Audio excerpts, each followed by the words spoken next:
हम भारत के लोग भारत को एक संपूर्ण प्रभुत्व संपन्न समाजवादी पंथनिरपेक्ष लोकतंत्रात्मक गणराज्य बनाने के लिए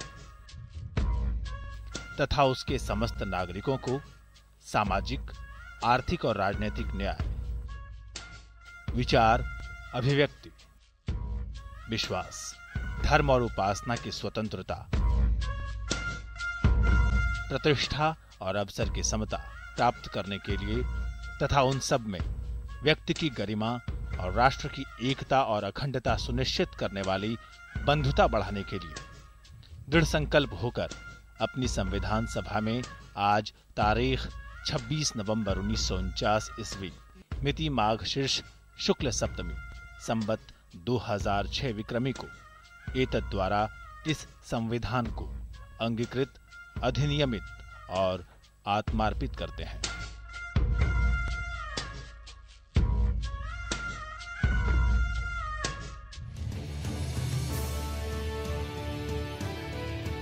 यह है हमारे संविधान की प्रस्तावना, जिसे दुनिया भर में सर्वश्रेष्ठ माना जाता है। दरअसल संविधान जिन आदर्शों और आकांक्षाओं का प्रतीक है, इसका निर्धारण भी प्रस्तावना से हो जाता है और दुनिया का बेहतरीन संविधान तैयार करने के संविधान सभा के श्रेय का बड़ा हिस्सा जाता है एक मसीहा को, बाबा साहब भीमराव अंबेडकर।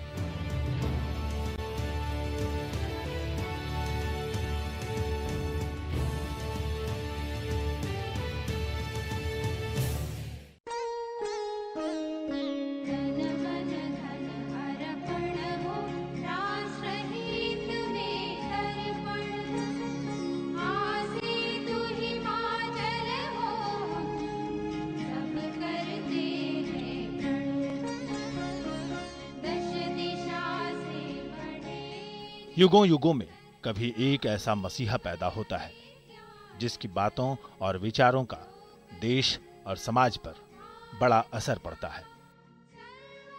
उनके विचार युगों को बदल जाते हैं।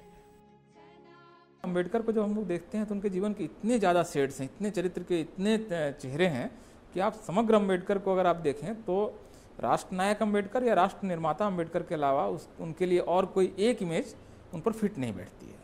आप उनको देखिए, संविधान निर्माता हैं, वो महिलाओं के आज़ादी के वो पक्षधर हैं और हिंदू कोड बिल लाते हैं। उनके इकोनॉमिक्स की उनकी थ्योरी पर इस देश में रिजर्व बैंक की स्थापना होती है। उनकी कल्पनाओं के आधार पर पहली बार एक रिवर वैली प्रोजेक्ट बनता है, जो दामोदर रिवर वैली प्रोजेक्ट होता है, जहाँ पर नदी के पानी से बिजली बनाना और सिंचाई दोनों काम होता है। तो सैकड़ों शेड्स हैं एक व्यक्ति के जीवन में। बाबा साहब भीमराव अंबेडकर ऐसे ही महापुरुष हुए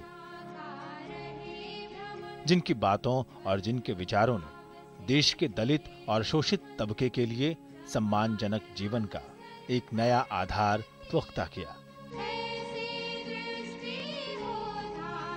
जिन लोगों में मेरा जन्म हुआ है, यदि मैं उनकी दास्ता की बेड़ियां न काट सका तो पिस्तौल की गोली से अपना जीवन समाप्त कर दूंगा। हर विषय पर उनकी एक गहरी सोच थी, एक विजन था, एक नए भारत के निर्माण का विजन था और उसके मूल में वही था, समता, स्वतंत्रता और बंधुता पर के मूल्यों पर आधारित भारतीय समाज का निर्माण कैसे हो। तो उस दृष्टि से देखें तो भारतीय समाज की जो मूल संरचना है उसमें बाबा साहब का योगदान है। वो केवल दलित समाज के बारे में नहीं सोचते थे, ये तो देश ने उनका एक ऐसा सोच डेवलप हो गई कि वो दलितों के बारे में ही सोचते थे। उन्होंने अपने देश के लिए बहुत सारी चीज़ें कंट्रीब्यूट की हैं। आप देखेंगे कि जो आज के टाइम पे इंटरलिंकिंग ऑफ रिवर, ये बाबा साहब ने 1950 में ही कहा था, इंटरलिंकिंग ऑफ रिवर्स एंड रिवराइन्स, नदी नालों को जोड़ने का प्रोग्राम चलाया जाए जिससे देश में कृषि का विकास होगा। बाबा साहब भीमराव अंबेडकर 14 अप्रैल 1891 को इंदौर के पास एक सैन्य छावनी महू में पैदा हुए थे। वे रामजी मालोजी सकपाल और भीमाबाई मुरबादकर की 14वीं संतान थे। बाबा साहब के पिताजी यहाँ पर ब्रिटिश आर्मी में सूबेदार हुआ करते थे और ब्रिटिश आर्मी के अंदर जो इंडियन फौज थी वो इंडियन फौज की एक पलटन थी जिसमें इंडियन लोग जो फौजी थे वो रहा करते थे। इस बैरक को काली पलटन कहा जाता था कि काले लोगों की पलटन। उनका परिवार मराठी था और मूल रूप से वो महाराष्ट्र के रत्नागिरी जिले के अंबाबाड़ी के थे। अंबेडकर के पुरखे लंबे समय से ईस्ट इंडिया कंपनी की सेना में थे। भीमराव के पिता रामजी ब्रिटिश फौज में सूबेदार थे। रामजी पढ़े लिखे थे और भीमराव की पढ़ाई लिखाई पर उन्होंने बहुत ध्यान दिया।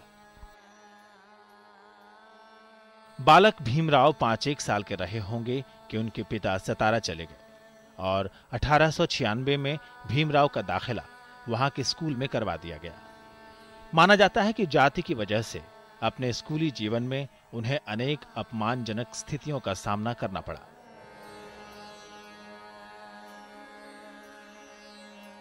बाबा साहब के फादर 1891 में जब वो पैदा हुए तभी भी आर्मी में सूबेदार के पद पे थे, एक अच्छी हैसियत रखते थे।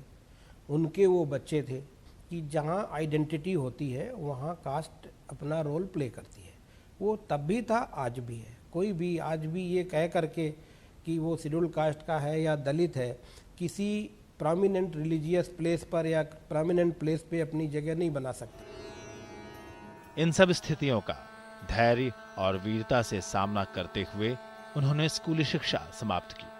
वो हिंदुस्तान के अंदर पहले महार थे जिन्होंने मैट्रिक की परीक्षा पास करी।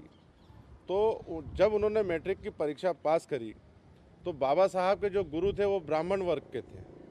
कुलेस्कर गुरुजी उनका नाम था। वो बड़े अचंभित हुए। तो बाबा साहब का जो ओरिजिनल सरनेम था वो अंबेडकर नहीं था, बाबा साहब का सरनेम सकपाल था। तो उन्होंने बाबा साहब को सम्मान देने के लिए कि आज से तो तुम्हारी जाति का जो नाम है सकपाल, वो आज से वो नहीं रहेगा। आज तुमने ये अंबाडबे गांव का पूरा नाम रोशन करा है, तो आज से तुम आंबेवाड़ी कर के लाओगे। हम तो ये समझते हैं कि जो अंबेडकर उनके टीचर थे, उन्होंने अपना नाम उनको दिया था।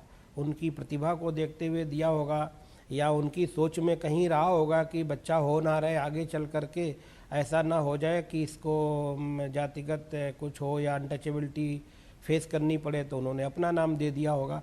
अब ये तो जो टीचर थे वो ब्राह्मण थे और ब्राह्मण्स का रोल बाबा साहब की पर्सनालिटी में, ग्रोथ में बहुत अच्छा रहा है।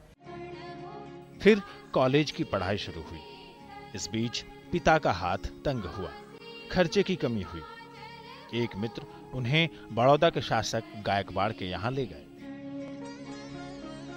शायाजी गायकवाड़ ने उनके लिए स्कॉलरशिप की व्यवस्था कर दी और अंबेडकर ने अपनी कॉलेज की शिक्षा पूरी की। साल 1907 में मैट्रिकुलेशन पास करने के बाद वे एलिफिंस्टन कॉलेज से साल 1912 में ग्रेजुएट हुए। बड़ौदा के नरेश जो थे, महाराजा गायकवाड़ बड़ौदा नरेश, उन्होंने जब स्कॉलरशिप दी थी तो स्कॉलरशिप देते वक्त जो रेट थे विदेश के खर्चे के, उसके अनुसार दी गई थी। लेकिन जैसे ही उनका प्रवेश हुआ था अमेरिका में, तो जो रुपयों का जो मूल्यांकन है, रुपया का अवमूल्यन होने से वो पैसा कम पड़ गया था। दूसरी बात, बीच में ही उनकी छात्रवृत्ति नहीं बढ़ने से उसी कम राशि में उनको गुजारा करना पड़ा। 1913 से 1915 के बीच जब अंबेडकर कोलंबिया विश्वविद्यालय में पढ़ाई कर रहे थे, तब उन्होंने प्राचीन भारतीय व्यापार पर एक शोध प्रबंध लिखा था। इसमें उन्होंने दूसरे देशों के साथ भारत के व्यापारिक संबंधों पर विचार किया। बाद में अपने इन विचारों को उन्होंने the evolution of provincial finance in British India नाम की किताब में व्यक्त किया। उन्होंने विश्व के पूरे प्रवाह को, आर्थिक प्रवाह को जान लिया था और उन्होंने ये बात कही थी कि ये हम मानते हैं कि ब्रिटिशों ने 200 साल के अपने शासन में भारत में सभ्यता तो दी, रोड तो अच्छे बनाए, पोस्टल सर्विसेज टेलीग्राफी की सेवाएं दी, लेकिन ये कैसा न्याय है कि भारत का जितना भी धन है और संपत्ति है वो युद्ध करने वाले ब्रिटिशों के लिए भारत को कर्जदार बनाते रहे हो। प्रसिद्ध अमेरिकी अर्थशास्त्री सेलिगमैन के प्रभाव में आए अम्बेडकर ने कोलंबिया विश्वविद्यालय से साल 1917 में पीएचडी की उपाधि हासिल की। उनके शोध का विषय था national development for India, a historical and analytical study. इसी साल उन्होंने लंदन स्कूल ऑफ इकोनॉमिक्स में दाखिला लिया, लेकिन पैसे की कमी थी तो शिक्षा बीच में अधूरी छोड़कर वापस आना पड़ा। कुछ दिनों तक वे बड़ौदा राज्य के सैन्य सचिव रहे, लेकिन यहां भी जातिगत भेदभाव ने उनका पीछा नहीं छोड़ा। फिर अम्बेडकर बड़ौदा से बंबई आ गए। साल 1917 से 1919 के बीच वे सिडेनहम कॉलेज बंबई में राजनीतिक अर्थशास्त्र के प्रोफेसर भी रहे। डिप्रेस्ड क्लासेस कॉन्फ्रेंस से भी जुड़े और सक्रिय राजनीति में भागीदारी शुरू की। अंबेडकर ने इसी दौरान 31 जनवरी 1920 को मूक नायक नाम का एक मराठी साप्ताहिक भी शुरू किया। गांधी की पत्रकारिता के समानांतर और कई बार उससे ज़्यादा तीखे तेवर के साथ अंबेडकर की पत्रकारिता आती है। जैसे गांधी 1933 में जाकर हरिजन नाम की का अपना वो की पत्रिका लॉन्च करते हैं पुणे पैक्ट के बाद, जबकि अंबेडकर उससे बहुत पहले से मेरे ख्याल से वो 1920 के आसपास का समय रहा होगा, 1920 वाले दशक का मामला रहा होगा, जब वो मूक नायक ऑलरेडी वो चला रहे होते हैं। और एक तरह से जो दलित पब्लिक स्फीयर है, जो दलितों के बीच की आवाज़ और उनके बीच के विमर्श और उनके बीच के ओपिनियन मेकिंग, इसके लिए वो लगातार एक पत्रिका के और अखबार के महत्व को स्वीकार करते हैं। जो आप देखेंगे तो बाद में फिर नायक, फिर बहिष्कृत भारत, फिर उसका फिर प्रबुद्ध भारत के रूप में आप देखेंगे, एक लंबी परंपरा उनकी आपको नजर आती है। साल 1920 से 1923 के बीच डॉक्टर अंबेडकर लंदन गए और लंदन स्कूल ऑफ इकोनॉमिक्स से अपनी अधूरी पढ़ाई पूरी की। वहां उन्होंने अपना शोध the problem of the rupees पूरा किया और इसके लिए उन्हें डॉक्टर ऑफ साइंस की डिग्री प्रदान की गई। 1934 में हिल्टन यंग कमीशन इंडिया में आया। वो बाबा साहब की जो एमएससी की थीसिस थी, problem of rupees and currency in India, जिसको बेस बना करके वो हिल्टन यंग कमीशन ने रिसर्च किया और बाबा साहब ने हिल्टन यंग कमीशन के सामने अपना प्रेजेंटेशन दिया। बाद में इसी प्रेजेंटेशन की रिकमेंडेशन को उन लोगों ने रिजर्व बैंक ऑफ इंडिया का नाम दिया। भारत का जो रुपया है, वो भारत का रुपया पहले ऐसा भी समय था कि उसका आधार गोल्ड था, स्वर्ण था, लेकिन ये ब्रिटिशों ने स्वर्ण के बदले स्वर्णमान तैयार किया। स्वर्णमान के बाद में पेपर मनी भी ला दिया और वो पेपर मनी के साथ रुपया ऐसा जोड़ा कि कोई भी कमर्शियल बैंक, कोई भी रिजर्व बैंक, कोई भी निजी कंपनी, कोई भी जो मिंट है, वो मिंट जितना चाहे उतना रुपया असंख्य मात्रा में छापता था और जैसे ही मार्केट में ये अतिरिक्त छपा हुआ नोट आता था, वैसे वैसे रुपयों का अवमूल्यन होना आरंभ होता था। जुलाई 1924 में उन्होंने बहिष्कृत हितकारिणी सभा गठित की। ये संस्था दलितों में शिक्षा और संस्कृति के प्रसार और उनकी आर्थिक स्थिति में सुधार और उनकी समस्याओं के निदान के लिए बनाई गई थी। 1926 में वो बंबई विधानसभा के सदस्य नामित किए गए। अगले साल यानी सन 1927 में बंबई के नजदीक कोलाबा में चौधर तालाब पर उन्होंने महार मार्च का नेतृत्व किया। इस आंदोलन में अंबेडकर ने सार्वजनिक तालाब से सबके पानी लेने के हक की वकालत की। उस तालाब के अंदर गाय, ढोर, सुअर पानी पी सकते थे, लेकिन एक मनुष्य था, एक दलित और पिछड़े जो थे, उस तालाब के अंदर पानी नहीं पी सकते थे। वो बहुत बड़ी लड़ाई बाबा साहब ने जीती।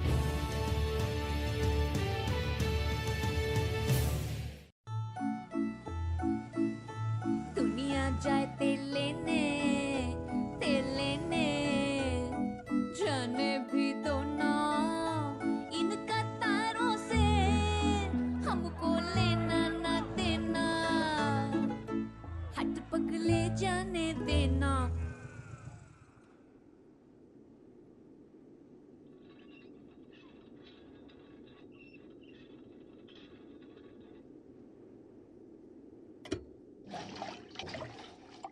अभी तो बहुत है यार।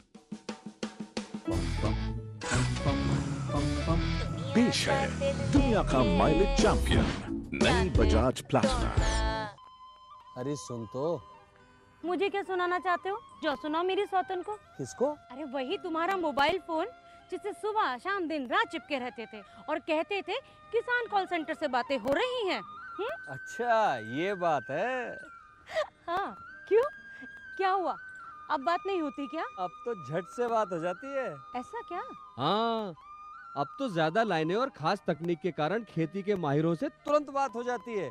और अगर कभी लाइन व्यस्त हो तो अपनी समस्या फोन पर रिकॉर्ड करा दो, वहाँ से फोन आ जाता है और समस्या की हल का मैसेज भी आ जाता है। ये देखो आ गया। अरे वाह, इसका मतलब इंतजार की घड़ी अब खत्म। हाँ तभी मैं सोचूं कि आजकल मुझ पर इतना प्यार क्यों आ रहा है। कृषि संबंधी समस्याओं का अपनी भाषा में तुरंत हल पाने के लिए पूरे भारत में किसी भी फोन से हेल्पलाइन नंबर पर संपर्क करें। किसानों का दोस्त किसान कॉल सेंटर। कहाँ से लेके आए हो नई मछलियाँ? राम राम भाई, राम राम भाई। सुना तेरी मछलियाँ मर गई सारी, लाखों की चपत लग गई। बीमा तो करा रखा था ना? बीमा वाले कहते हैं देवी विपत्ति है, क्लेम नहीं मिलेगा। मछली प्राकृतिक आपदा से नहीं तो क्या रेल से कट के मरेंगी। और तू नक्षत्र सिंह का केस भूल गया, कोर्ट ने पूरा क्लेम दिलवाया था। अपनी फसल या जानवरों का बीमा करवाते समय दस्तावेज की शर्तों को ध्यान से पढ़ें।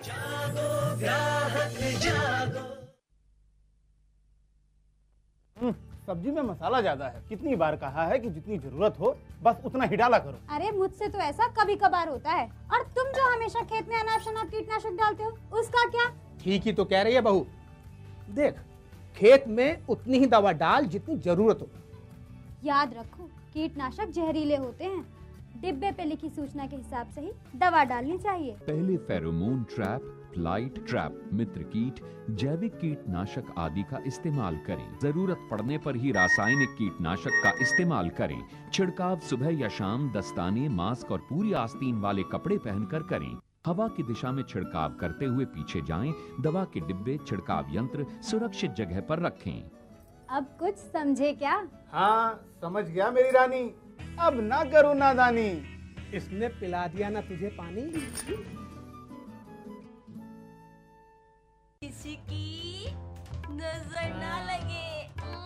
बेबी को किसी की नजर नहीं लगेगी। बुरी नजर से बचाने के लिए इतना कुछ। सबसे पहले से बीमारियों की नजर से तो बचाइए। वो कैसे? संपूर्ण टीकाकरण से। ये बच्चे को कई जानलेवा बीमारियों से जिंदगी भर बचाएगा। 2 साल तक के बच्चों का संपूर्ण टीकाकरण जरूर कराएं। मिशन इंद्रधनुष, जिंदगी इंद्रधनुष बनाए। नई तकनीक सभी को अच्छी लगती है। मैंने भी अपने खेत की तैयारी, बुआई, जुताई, गहाई वगैरह के लिए छोटी मशीनें अपनी जरूरत के हिसाब से खरीदी। मैंने अपने खेतों में मशीन का प्रयोग किया तो काम जल्दी और आसान हो गया। खेती में मशीनों के इस्तेमाल के बाद मुझे मिली भरपूर पैदावार और ज्यादा मुनाफा। छोटी मशीनें तो हमारी अपनी अपनी हैं, लेकिन बड़ी मशीनें हमने समूह बनाकर खरीदी। किसान भाइयों और बहनों, आप भी उन्नत मशीनों और उपकरणों की खरीद पर वित्तीय सहायता का लाभ उठाएं, अपनी आमदनी बढ़ाएं और खुशहाली पाएं।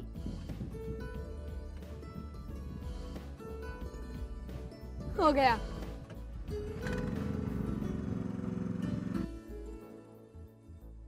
मैंने सोच लिया है, मैं तुझे कृषि का इंजीनियर ही बनाऊंगा।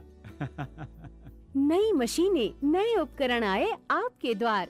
ले लो इनसे अब खूब खुशी और पैदावार।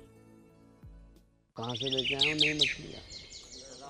राम राम भाई, राम राम भाई। सुना तेरी मछलियाँ मर गई सारी, लाखों की चपत लग गई। बीमा तो करा रखा था ना?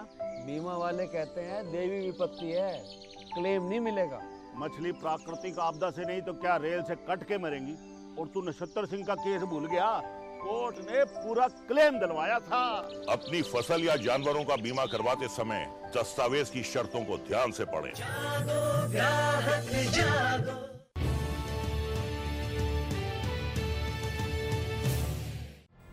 स्त्री सरोकारों के प्रति डॉक्टर भीमराव अंबेडकर का समर्पण किसी जुनून से कम नहीं था।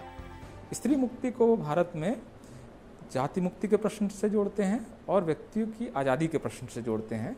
वो जब मनुस्मृति जलाते हैं तो वो जानते हैं कि मनुस्मृति में जितने श्लोक शूद्र जातियों के बारे में है उससे ज़्यादा श्लोक महिलाओं को बांधने के लिए हैं, उनको कंट्रोल करने के लिए हैं। और लगातार वो बोलते हैं कि किसी भी राष्ट्र की प्रगति को मैं महिलाओं की प्रगति से जोड़ के देखता हूँ। इतना बड़ा वो उनका स्टेटमेंट है। डॉक्टर अंबेडकर ने कहा था, मैं नहीं जानता कि इस दुनिया का क्या होगा जब बेटियों का जन्म ही नहीं होगा। 28 जुलाई 1928 के दिन उन्होंने बंबई विधान परिषद में स्त्रियों के लिए प्रसूति से जुड़े पहलुओं से संबंधित एक महत्वपूर्ण विधेयक पेश किया था। इस विधेयक का जोरदार समर्थन करते हुए डॉक्टर अंबेडकर ने कहा था, ये देश के हित में है कि मां को बच्चे के जन्म के दौरान आराम मिले। सरकारी और निजी दोनों क्षेत्रों के अंतर्गत आने वाले तमाम कारखाने, खदान या ऐसे सभी उपक्रम जहां भारी संख्या में स्त्रियां मजदूरी करती हैं और जो खतरनाक है और जिनमें काम करना उनके लिए जानलेवा भी सिद्ध हो सकता है, ये उनकी जिम्मेदारी है कि वे इस खर्च का वहन करें, क्योंकि वे स्त्री श्रमिकों को तभी काम पर रखते हैं जब उन्हें इससे ज्यादा फायदा होता है। इस विधेयक का मुख्य आधार अन्य सुविधाओं के साथ ही महिला श्रमिकों के लिए वेतन समेत छुट्टियों का प्रावधान था। डॉक्टर अंबेडकर ने ब्रिटेन सरकार से इस विधेयक को केवल बंबई विधान परिषद क्षेत्र तक सीमित न रखकर देश भर में लागू किए जाने की अपील की, जबकि भारतीय सामाजिक परंपरा में दलितों और स्त्रियों के लिए अपने श्रम के एवज में किसी सहूलियत की उम्मीद करना लगभग अपराध माना जाता था। इसके बाद अंबेडकर ने बंबई विधान परिषद में पीजे रोहम द्वारा नवंबर 1938 में जनसंख्या नियंत्रण विधेयक के रूप में एक ऐतिहासिक विधेयक पारित करवाया। भारत के इतिहास में पहली बार इस विधेयक ने स्त्रियों को अधिकार दिया कि अनचाहे गर्भ से मुक्ति उनका अपना फैसला होगा और अपनी देह और कोख पर उनका अधिकार। इधर कांग्रेस ने साइमन कमीशन का बहिष्कार कर संविधान का एक अलग ड्राफ्ट तैयार किया था, लेकिन इसमें शोषित वर्गों के लिए कोई प्रावधान नहीं था। इससे अंबेडकर को उनके प्रति संदेह पैदा हो गया। साल 1929 में अंबेडकर ने साइमन कमीशन का समर्थन करने जैसा विवादास्पद फैसला लिया। साल 1930 में उन्होंने दलितों के मंदिरों में प्रवेश को लेकर नासिक में आंदोलन शुरू किया। सामाजिक न्याय और मानवाधिकारों को लेकर उनके संघर्ष की दिशा में ये एक और मील का पत्थर माना गया।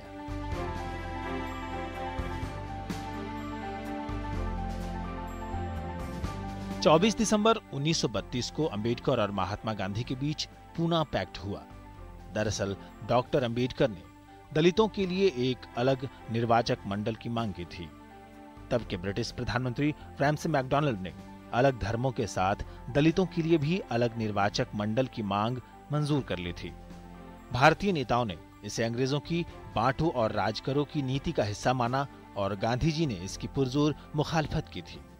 वो चाहते थे कि ऐसा निर्वाचन मंडल हो जो दलित प्रतिनिधि का, दलित जो वोटर्स है वही चुनाव करे।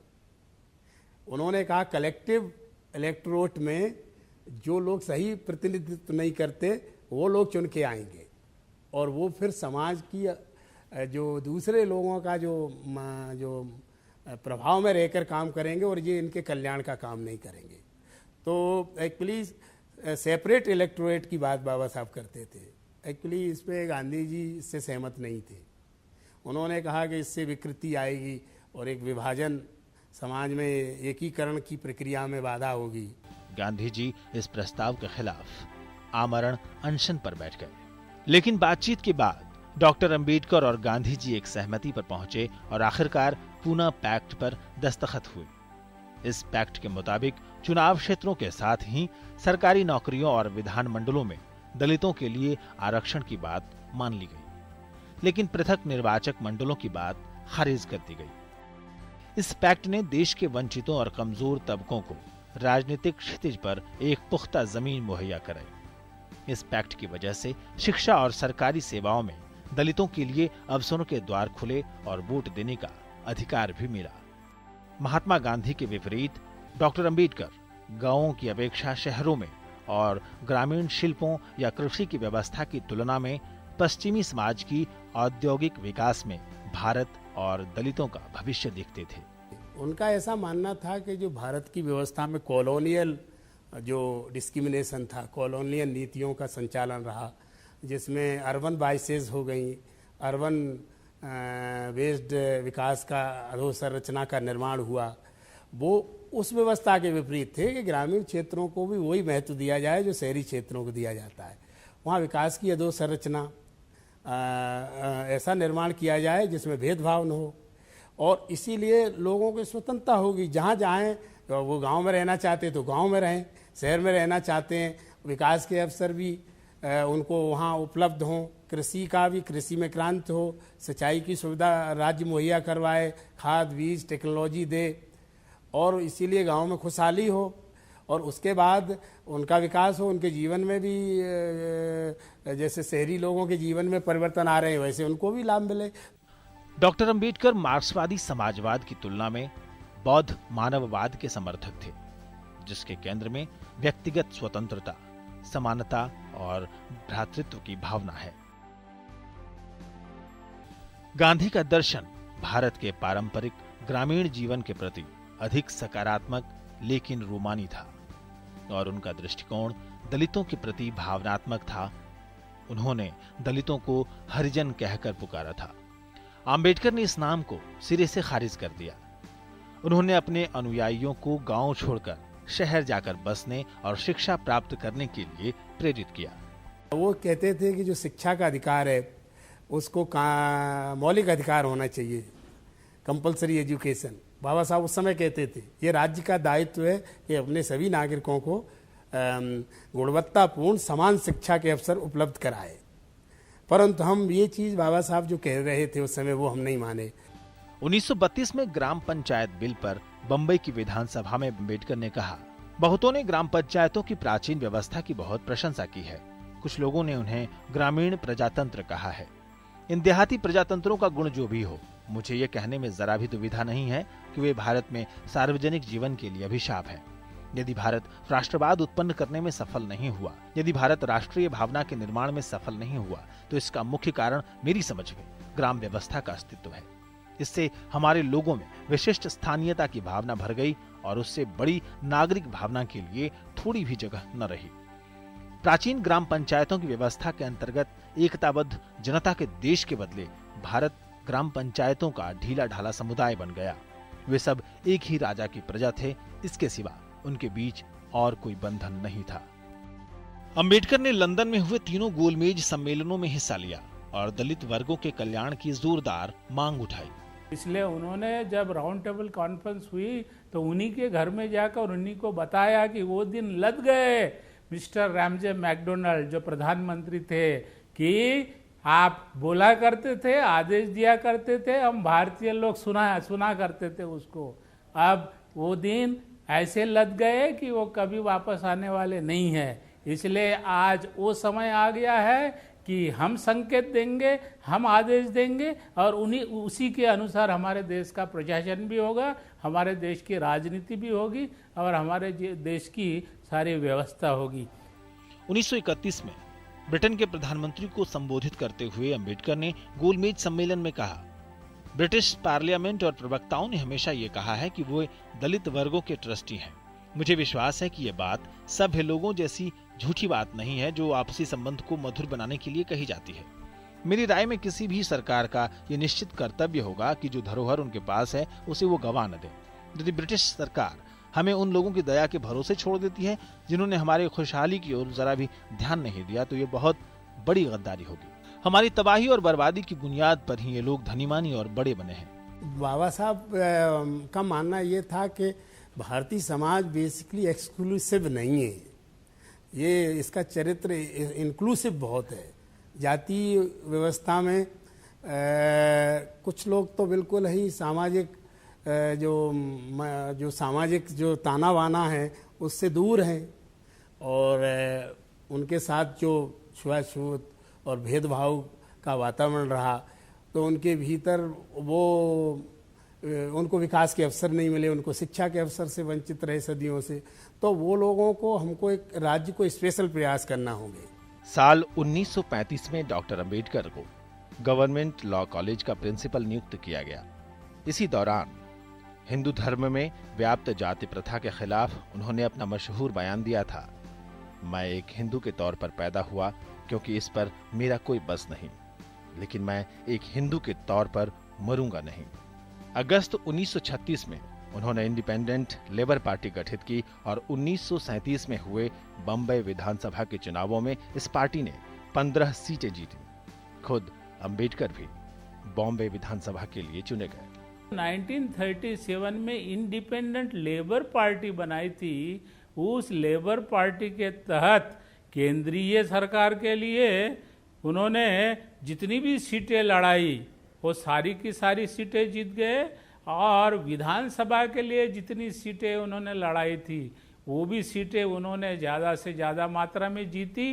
तो लगभग 20 सीटों में से 17 सीटें उनको मिल गई थी, और उनका दबदबा पूरे इंडस्ट्रियल वर्ल्ड में, मजदूरों में, किसानों में, श्रमिकों में इतना बस गया था कि समझते थे कि मजदूरों के लिए और औद्योगिक श्रमिकों के लिए यदि कोई नेतृत्व कर सकता है तो वो डॉक्टर अंबेडकर है। श्रीपाद अमृत डांगे भी हैरान रह गए, जितने भी उस समय के मजदूर नेता थे वो हैरान रह गए, और उन्होंने ये एक त्रिपार्टी संगठन ऐसा बनाया जिसमें श्रमिकों का प्रतिनिधित्व, कंपनी के नियोक्ता का प्रतिनिधित्व और सरकारी प्रतिनिधित्व मिलाकर किसी भी डिस्प्यूट को, किसी भी झगड़े को जो है सामंजस्य स्थापित करने के लिए, सुलझाने के लिए उन्होंने इस प्रकार का संगठन बनाया। साल 1941 से 1945 के बीच डॉक्टर अंबेडकर ने बहुत सारी किताबें लिखी, और इसी बीच उनकी मशहूर किताब thoughts on Pakistan I. Thoughts on Pakistan में उन्होंने मुस्लिम लीग के रवैये की आलोचना की थी। उनकी एक किताब थी what Gandhi and Congress have done to the untouchables, और इस किताब में उन्होंने गांधी और कांग्रेस के दोहरे रवैये की आलोचना की थी। एक और किताब हु वर द शूद्राज में उन्होंने शूद्रों को दलितों से अलग बताया। बाबा साहब को वायसराय की काउंसिल में 20 जुलाई 1942 को बतौर श्रम सदस्य शामिल किया गया। वहां अपने 4 साल यानी 1942 से 1946 के कार्यकाल में उन्होंने कई महत्वपूर्ण कानून बनाए और कई पुराने कानूनों में बदलाव किए। 1942 में जब यहाँ पे ब्रिटिश रूल था उस समय, जो कमेटी बनाई जाती थी तो जो मेंबर्स बनाए जाते थे उनके वायसराय के, उनका मिनिस्टर जैसा स्टेटस होता था। तो ये श्रम मंत्री के मेंबर थे जो लेबर पे विभाग था, और भी उनके पास वाटर भी था, लेबर भी था, इलेक्ट्रिसिटी भी था, ये विभाग थे। तो आज के टाइम पे जब कॉन्स्टिट्यूशन लागू हुआ उसके बाद में वो मंत्रालय बन गए, पहले वो मेंबर हुआ करते थे, तो उनका भी स्टेटस मिनिस्टर जैसा होता था। तो उस समय उन्होंने जो लेबर्स के लिए जो एक्ट की ड्राफ्टिंग किया, वो तो बाद में 1948 में जब बाबू जगजीवन राम लेबर मिनिस्टर बने पहली बार, तो वो एक्ट आया है। उसके पहले 1942 में जो लेबर पे जो सुधार आया, उस समय एक्ट नहीं था, लेकिन लेबर रिफॉर्म्स बनाए गए, उसी को बाद में लेबर एक्ट में कन्वर्ट किया गया 1948 में।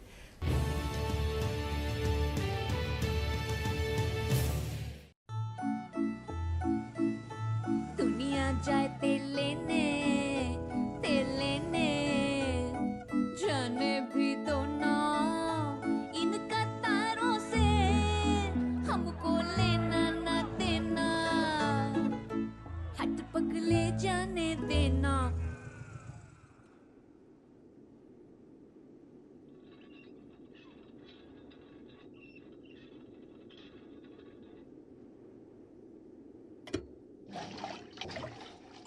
अभी तो बहुत है यार। पेश है दुनिया का माइलेज चैंपियन नई बजाज प्लैटिना। सब्जी में मसाला ज्यादा है। कितनी बार कहा है कि जितनी जरूरत हो बस उतना ही डाला करो। अरे मुझसे तो ऐसा कभी कभार होता है, और तुम जो हमेशा खेत में अनाप शनाप कीटनाशक डालते हो उसका क्या? ठीक ही तो कह रही है बहू। देख, खेत में उतनी ही दवा डाल जितनी जरूरत हो। याद रखो, कीटनाशक जहरीले होते हैं। डिब्बे पे लिखी सूचना के हिसाब से ही दवा डालनी चाहिए। पहले फेरोमोन ट्रैप, फ्लाइट ट्रैप, मित्र कीट, जैविक कीटनाशक आदि का इस्तेमाल करें। जरूरत पड़ने पर ही रासायनिक कीटनाशक का इस्तेमाल करें। छिड़काव सुबह या शाम दस्ताने, मास्क और पूरी आस्तीन वाले कपड़े पहनकर करें। हवा की दिशा में छिड़काव करते हुए पीछे जाएं। दवा के डिब्बे, छिड़काव यंत्र सुरक्षित जगह पर रखें। अब कुछ समझे क्या? हाँ समझ गया मेरी रानी, अब ना करो नादानी। इसने पिला दिया ना तुझे पानी।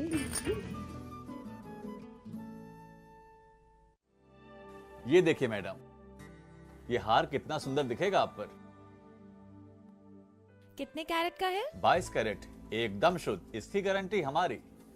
मुझे आपकी गारंटी से ज्यादा हॉलमार्क की गारंटी पे भरोसा है। ओह, वो भी है। मैडम ये देखिए, हम भी सिर्फ हॉलमार्क के निशान वाले आभूषण ही बेचते हैं। ठीक है, इसे पैक कर दीजिए। जी बिल्कुल। ये लीजिए मैडम, आपका हार और उसकी रसीद। हॉलमार्क का निशान, शुद्धता का प्रमाण।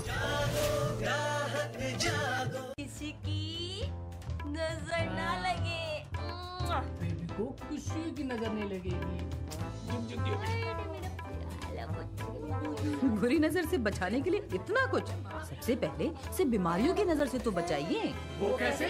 संपूर्ण टीकाकरण से ये बच्चे को कई जानलेवा बीमारियों से जिंदगी भर बचाएगा। 2 साल तक के बच्चों का संपूर्ण टीकाकरण जरूर कराएं। मिशन इंद्रधनुष, जिंदगी इंद्रधनुष बनाए। नई तकनीक सभी को अच्छी लगती है। मैंने भी अपने खेत की तैयारी, बुआई, जुताई, गहाई वगैरह के लिए छोटी मशीनें अपनी जरूरत के हिसाब से खरीदी। मैंने अपने खेतों में मशीन का प्रयोग किया तो काम जल्दी और आसान हो गया। खेती में मशीनों के इस्तेमाल के बाद मुझे मिली भरपूर पैदावार और ज्यादा मुनाफा। छोटी मशीनें तो हमारी अपनी अपनी हैं, लेकिन बड़ी मशीनें हमने समूह बनाकर खरीदी। किसान भाइयों और बहनों, आप भी उन्नत मशीनों और उपकरणों की खरीद पर वित्तीय सहायता का लाभ उठाएं, अपनी आमदनी बढ़ाएं और खुशहाली पाएं।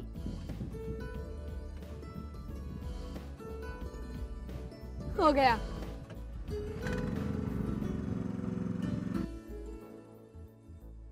मैंने सोच लिया है, मैं तुझे कृषि का इंजीनियर ही बनाऊंगा। नई मशीनें, नए उपकरण आए आपके द्वार। ले लो इनसे अब खूब खुशी और पैदावार।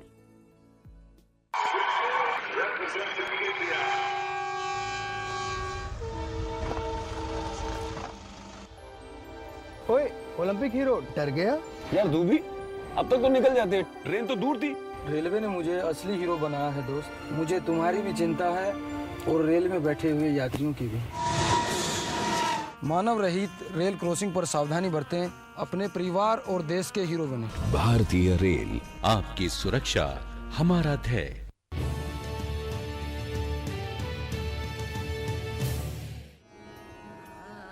आज देश भर में जो कर्मचारी राज्य बीमा निगम के अस्पताल चलाए जा रहे हैं, इस नीति को डॉक्टर अंबेडकर ने ही मूर्त रूप दिया था। निश्चित तौर पर उनका योगदान श्रम कानून के क्षेत्र में बहुत व्यापक और सराहनीय था। अंदाजा इससे लगाया जा सकता है कि उस समय पूंजीपतियों द्वारा चलाए जा रहे कारखानों में पीने के पानी तक की व्यवस्था नहीं थी और वो अंबेडकर की कोशिशों से ही मुमकिन हो सका। भारतीय राज्य जो भूमि सुधार के कार्यक्रम बड़े पैमाने पर चालू किए गए, आरक्षण को लागू किया गया और श्रम सुधार के कानून आए, किसानों के कल्याणकारी योजना के काम आए और जो उन्होंने कहा था कि जो सार्वजनिक क्षेत्र में जो उत्पादन के संसाधन हैं उन पे भी नियंत्रण होना चाहिए उनका, जैसे इरिगेशन की, जैसे जो सिंचाई की सुविधाओं का फैलाव हो और जो दामोदर वैली घाटी का जो प्रोजेक्ट था उसमें बाबा साहब के विचार थे। उन्होंने कहा कि ऐसा एक विकास का ढांचा तैयार किया जाए जो गांव का किसान है, गांव का मजदूर है, गांव का आम जनमानस है, उसको भी विकास का लाभ मिल सके। ऐसे भी पानी का अधिकार दलितों के लिए हमेशा संघर्ष का कारण रहा है। खुद अंबेडकर भी इस दर्द के साथ ही जन्मे और इस समस्या का सामना किया।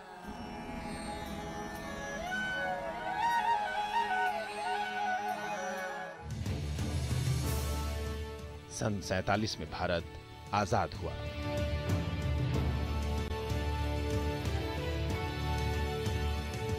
अंबेडकर को बंगाल से संविधान सभा के लिए सदस्य चुना गया। पंडित जवाहरलाल नेहरू ने उन्हें अपने मंत्रिमंडल में कानून मंत्री बनने के लिए आमंत्रित किया। वे संविधान सभा की प्रारूप समिति के अध्यक्ष चुने गए। साल 1948 में डॉक्टर अंबेडकर ने संविधान का मसौदा पूरा कर लिया और इसे संविधान सभा में प्रस्तुत किया। So far as the ultimate goal is concerned, I think none of us need have any apprehension. None of us need have any doubt. But my fear, which I must express clearly, is this. Our difficulty, as I said, is not about the ultimate future. Our difficulty is how to make the heterogeneous mass that we have today take a decision in common and march in a cooperative way on that road which is bound to lead us to unity. Our difficulty is not with regard to the ultimate.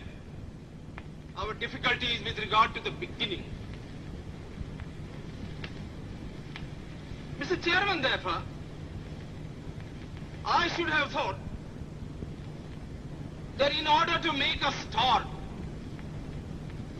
in order to induce every party, every section in this country, it would be the act of greatest statesmanship for the majority party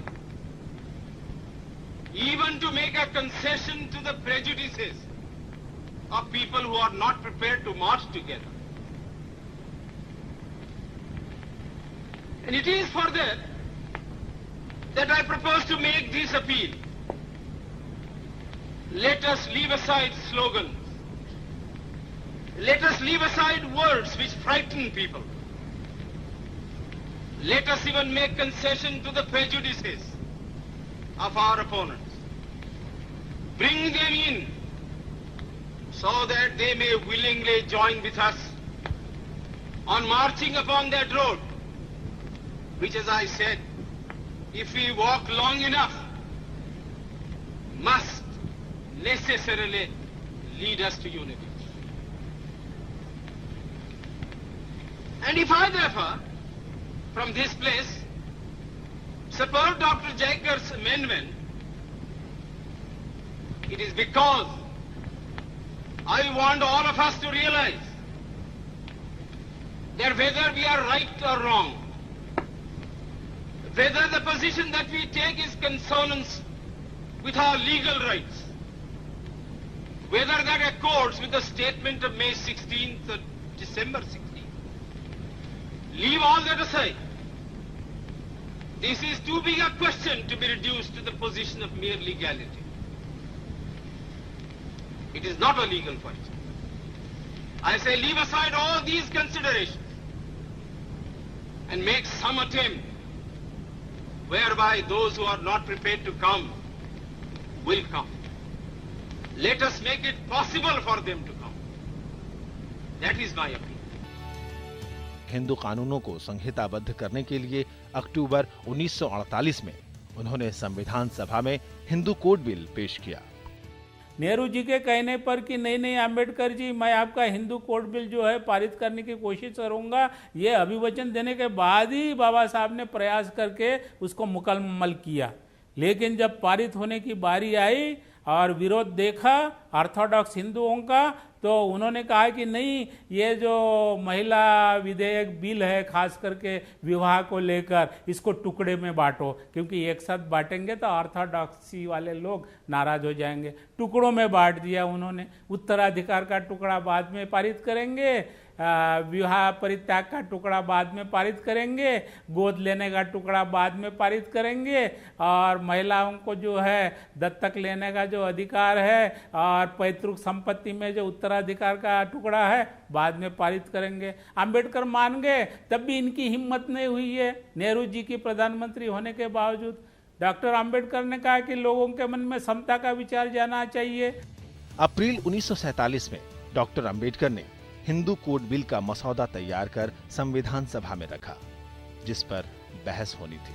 ये bill मुख्य रूप से संयुक्त या अविभाजित हिंदू परिवार में संपत्ति के अधिकार से संबंधित था।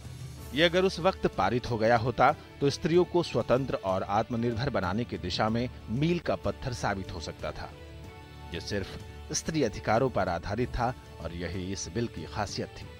हिंदू कोड बिल में स्त्रियों को अपनी मर्जी से विवाह और तलाक, पति से अलग रहने पर गुजारा भत्ता, गोद लेने, खासकर बच्ची को भी गोद लिए जाने और बच्चों के संरक्षण का भी अधिकार दिया गया था। संपत्ति का विभाजन होने पर उसमें घर की स्त्रियों के रूप में माँ, पत्नी और बेटी सभी का हिस्सा निर्धारित किया गया। स्त्रियों को पैतृक संपत्ति में बराबर के अधिकार की बात करते हैं। ये उसमें बहुत बड़ी बात थी, क्योंकि उस समय तक पुत्र का ही अधिकार ज़्यादातर पैतृक संपत्ति में होता था। तो पहली बार वो इसकी बात करते हैं। पति और पत्नी विच्छेद की स्थिति में वो गुजारा भत्ता की बात करते हैं। बहुत मॉडर्न थॉट्स हैं। तो आप देखेंगे तो लगातार वो जो इसमें 6-7 महत्वपूर्ण बातें हैं, उसमें से ये सारी चीज़ें जो हैं ये अपने समय के हिसाब से बहुत क्रांतिकारी थी। इस क्रांतिकारी बिल से इस वक्त तूफान आ गया था। जिस देश में स्त्री को इंसान होने के बुनियादी अधिकारों से भी वंचित किया गया था, उसे एक साथ इतने सारे हक दिए जाने वाले थे। लेकिन आखिरकार फिजूल की प्रक्रिया से जूझते रहने के बाद इस बिल को ठंडे बस्ते में डाल दिया गया। हालांकि इसमें सुझाए गए 4 प्रावधानों को तब किसी तरह पारित किया गया। 4 साल बाद कानून मंत्री के रूप में अंबेडकर ने एक बार फिर हिंदू कोड बिल को संसद में रखा, लेकिन उनकी तमाम कोशिशें बेकार हो गईं जब यह बिल भारी मतों से पराजित हो गया। बाबा साहब ने अपना पुरजोर कोशिश किया कि महिलाओं को उनका अधिकार मिले, और जब वो उसमें सक्सेस नहीं हुए तो उन्होंने पार्लियामेंट से रिजाइन भी किया था। तो ये काफ़ी पार्लियामेंट्री डिबेट का विषय है और अल्टीमेटली वो बात सही निकली। तो वो ये दर्शाता है कि बाबा साहब का जो विजन था और महिलाओं के प्रति जो उनका एक उत्तरदायित्व था, जो जिम्मेदारी थी, उसको निभाने के लिए उन्होंने इतना बड़ा कदम उठाया कि उन्होंने पार्लियामेंट से रिजाइन तक किया था। हिंदू कोड बिल का पराजित होना अंबेडकर की निगाह में उनकी निजी हार थी। इस विधेयक पर कांग्रेस के भीतर भारी मतभेद पैदा हो गया और इस वजह से इसे सितंबर 1951 तक टाल दिया गया। स्त्री अधिकारों के प्रति डॉक्टर अंबेडकर कितने संवेदनशील थे, इसका अंदाजा इसी से लगाया जा सकता है कि इस हार के बाद उन्होंने 27 नवंबर 1951 को कानून मंत्री के पद से इस्तीफा दे दिया। कि अंबेडकर साहब के कैबिनेट से हटने के बाद भी एक भारत का जनमानस कुल मिलाकर अंबेडकर के पक्ष में आता है, और ये सारे कानून, ये सारी जो अलग अलग चीज़ें हैं, ये सब एक एक करके अलग अलग कानून की शक्ल में धीरे धीरे उसी संसद में पारित होती हैं। मतलब कि भारत का जो जनमानस है, भारत का संसद है, भारत की जो उस समय की सरकार बाद में जो भी रही, वो लगातार अंबेडकर की चीज़ों को स्वीकार करती चली गई। अंबेडकर कहीं ना कहीं एक विजनरी थे जो इसको जल्दी वो इसको चाहते थे कि वो मुक्ति का प्रश्न जल्दी हल हो, इसको बहुत प्राथमिक प्रश्न मानते थे। इस वजह से इस पर उन्होंने जोर दिया, और क्योंकि आधी आबादी की मुक्ति के बगैर इस देश की कोई मुक्ति होगी ऐसी वो कल्पना भी नहीं कर सकते थे। उनका मानना था कि अगर आधी आबादी पीछे रह जाएगी तो देश मुक्त नहीं होगा। नेशन की उनकी परिभाषा ही ये नहीं है कि एक झंडा हो और एक नक्शा हो या एक कोई सरकार हो, इतने भर से वो नेशन नहीं मानते थे। 1949 में डॉक्टर अंबेडकर द्वारा पेश किए गए मसौदे को मामूली संशोधन के बाद मंजूर कर लिया गया। इसके तहत संविधान में अनुसूचित जातियों, अनुसूचित जनजातियों और पिछड़े वर्गों के सामाजिक न्याय के लिए कई प्रावधान किए गए। रूप से आप देखेंगे तो अफर्मेटिव एक्शन जो है ये बाबा साहब के थॉट प्रोसेस का मेजर पार्ट रहता है। कम से कम पोस्ट पूना पैक्ट तो निश्चित रूप से रहता है। उससे पहले वो एक और चीज़ की मांग करते हैं जो कि पूना पैक्ट के बाद उसकी स्थिति नहीं रह जाती है और गांधी का दबाव आता है। आप देखेंगे तो उसमें एक वो संभव शायद नहीं हो पाता है राजनीतिक स्थितियों में। इसके बाद वो अफर्मेटिव एक्शन बहुत जोर देते हैं, शिक्षा पर बहुत जोर देते हैं, नौकरियों में बराबर की हिस्सेदारी पर बहुत जोर देते हैं। ये उनके लिए एक तरह से केंद्रीय प्रश्न है, और इस पर आप देखेंगे कि संविधान सभा को वो सहमत भी कर लेते हैं। संविधान सभा बहुत डिबेट नहीं करती है कि अफर्मेटिव एक्शन होना चाहिए नहीं होना चाहिए। आप पूरी डिबेट अगर पढ़ के देखेंगे तो संविधान सभा बहुत सहजता से इस बात को स्वीकार करती है कि रिजर्वेशन की जरूरत है, क्योंकि राष्ट्र में सबकी हिस्सेदारी का जो प्रश्न है, जो उन्होंने एक तरह से अपने केंद्रीय प्रश्न के रूप में लिया था कि सबकी हिस्सेदारी होनी चाहिए, सबका राष्ट्र होगा तभी राष्ट्र मजबूत होगा। जो कल्याणकारी राज्य की परिकल्पना थी बाबा साहब की, स्टेट एंड माइनॉरिटीज में जो उन्होंने अवधारणा रखी कि एक राज्य का हिस्सा हो और जो कल्याणकारी राज्य का क्या दायित्व है, उसमें उनके विचार बिल्कुल स्पष्ट होते हैं। वो समतामूलक समाज के निर्माण में सामाजिक, आर्थिक, सांस्कृतिक जो भारत की संरचना है उसको ऐसा रूप प्रदान करना चाहते थे कि जिसमें समता स्थापित हो सके। इसीलिए जो आर्थिक राज्य समाजवाद के जो विचार बाबा साहब को हम देखें तो उसमें जैसे जो बैंक का राष्ट्रीयकरण हो, इंश्योरेंस का राष्ट्रीयकरण हो, हैवी इंडस्ट्री है उसका राष्ट्रीयकरण हो, और जो भूमि सुधार ऐसे हों जिसमें सबके अधिकार स्थापित हों, समानता हो, और इसीलिए उन्होंने कहा कि nationalisation and collectivisation of land की बात की। तो ये ऐसे कुछ मुद्दे थे जो केवल अनुसूचित जाति, जनजाति, पिछड़े वर्ग को ही नहीं, भारत के जनमानस जो आर्थिक रूप से विकास में पीछे हैं उन सब के लिए थे। साल 1952 में डॉक्टर अंबेडकर ने बंबई सीट से निर्दलीय लोकसभा का चुनाव लड़ा, लेकिन उन्हें चुनाव में हार का सामना करना पड़ा। बाबा साहब ने schedule caste federation of India के बैनर तले चुनाव लड़ा था। देखिए, बाबा साहब की एक विचारधारा है। ऐसे तो बहुत सारे दलित लोगों ने या दलित नेताओं ने इस समाज को ऊपर उठाने का प्रयास किया, लेकिन बाबा साहब का जो प्रयास था वो थोड़ा अलग हटके था। बाबा साहब ने कभी कंप्रोमाइज नहीं किया ऐसी किसी शख्सियत के साथ में या ऐसी किसी पार्टी के साथ में जहां उनकी अपनी विचारधारा की अहमियत ना हो, उस पार्टी में जा कर के वहाँ पे नहीं है। वो उन्होंने अपनी खुद की schedule caste federation of India के बैनर तले चुनाव लड़ा, चुनाव हार गए, बट उसका एक मैसेज गया पूरे देश में। मार्च 1952 में डॉक्टर अंबेडकर को राज्यसभा का सदस्य मनोनीत किया गया। 14 अक्टूबर 1956 को डॉक्टर अंबेडकर ने नागपुर की दीक्षा भूमि में अपने 10 लाख अनुयायियों के साथ बौद्ध धर्म की दीक्षा ली।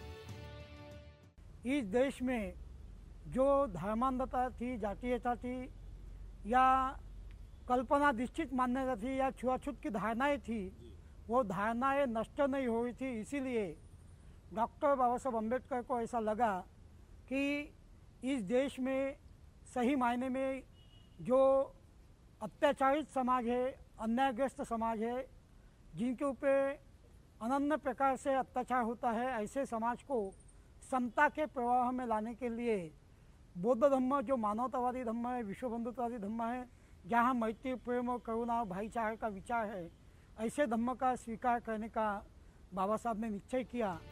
इसी साल उन्होंने अपनी किताब बुद्धा एंड हिज धम्म पूरी की, लेकिन ये उनके मरणोपरांत ही प्रकाशित हो सकी। उनकी आखिरी पुस्तक द बुद्धा और कार्ल मार्क्स थी, जिसकी पांडुलिपि को उन्होंने अपनी मृत्यु से 4 दिन पहले ही अंतिम रूप दिया था।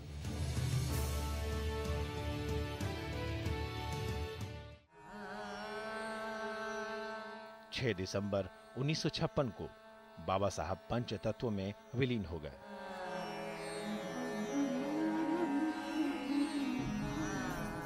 बाबा साहब जानते थे कि जिस वर्ग के लिए वो संघर्ष कर रहे हैं वो सामाजिक, आर्थिक, शैक्षणिक और राजनीतिक हर तरह से कमजोर है। ये चौतरफा लड़ाई थी। भारतीय प्रजातंत्र को मजबूत करना है तो जो ये विरोधाभास है इसको हमें जल्दी से जल्दी खत्म करना चाहिए और राज्य को ऐसी प्रयास करना चाहिए, ऐसा नियोजन करना चाहिए विकास का, जिससे कि जो वंचित है, जो जिसको न्याय नहीं मिला है, जो आर्थिक रूप से भी पिछड़ा है, सामाजिक रूप से पिछड़ा है और शैक्षणिक रूप से पिछड़ा है, उसको भी समान अवसर उपलब्ध हो। और जो समाज, भारतीय समाज की जो विषमता है, सामाजिक विषमता है और आर्थिक विषमता है, वो खत्म हो। ऐसी राज्य की कल्पना बाबा साहब की थी। आज कई लोग बाबा साहब को सिर्फ दलित नेता के रूप में पेश करते हैं, जबकि हकीकत इसके उलट है। बाबा साहब ने अर्थनीति से लेकर सामाजिक नीतियों तक और देश को कल्याणकारी राज्य के रूप में पेश करने से लेकर तमाम मुद्दों पर अपने गहन विचार दिए हैं, जिसका फायदा समाज के हर तबके को हो रहा है। आज भी बाबा साहब के विचार प्रासंगिक हैं, जिन पर चलकर देश तरक्की की नई ऊंचाइयों को छू रहा है। इसीलिए तो बाबा साहब कहे जाते हैं युग प्रवर्तक।